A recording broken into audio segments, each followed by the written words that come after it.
ত্রয়োদশ সংশোধনী বাতিলের পর থেকে 2011 সালে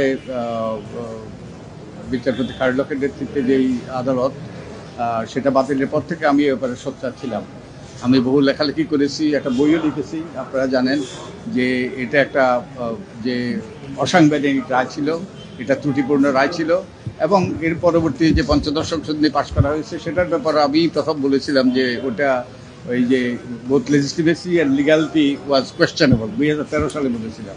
তো এই দীর্ঘ সংগ্রামের পরে শেষ পর্যন্ত এটা একটা আমরা একটা ফলাফল পেয়েছি, আমরা অত্যন্ত আনন্দিত। তো এই দিনে, এই আনন্দের দিনে আমি আমাদের প্রয়াত প্রফেসর তোফায়েল আহমদকে আমরা স্মরণ করতে চাই। তার স্মৃতি, তিনি আমাদের একজন পিটিশনার ছিলেন, তিনি প্রয়াত হয়েছেন, তার স্মৃতির প্রতি শ্রদ্ধা জ্ঞাপন করতে চাই এবং একই সাথে আমি ধন্যবাদ দিতে চাই আমাদের ডিস্টিংগুইশ প্যানেল অফ লয়ার্স এবং তারা সম্পূর্ণ বিনা পারিশ্রমিকে বিনা পারিশ্রমিকে এই কাজটা করেছেন দেশের স্বার্থে, মানুষের কল্যাণে।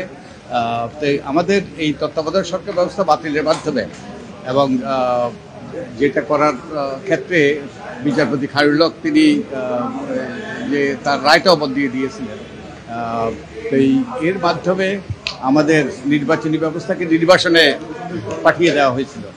আমাদের এই তত্ত্বাবধায়ক সরকার ব্যবস্থা বাতিলের মাধ্যমে নির্বাচন ব্যবস্থাকে নির্বাসনে পাঠিয়ে দেওয়া হয়েছিল, যার ফলে তিনটি নির্বাচন আমাদের বিতর্কিত নির্বাচন হয়েছে, জালিয়াতি নির্বাচন হয়েছে।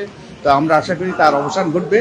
আমরা ভবিষ্যতে এর মাধ্যমে এই রিভিউ পিটিশন গ্রহণের মাধ্যমে আমাদের সুষ্ঠু নিরপেক্ষ নির্বাচনের পথ সুগম হবে।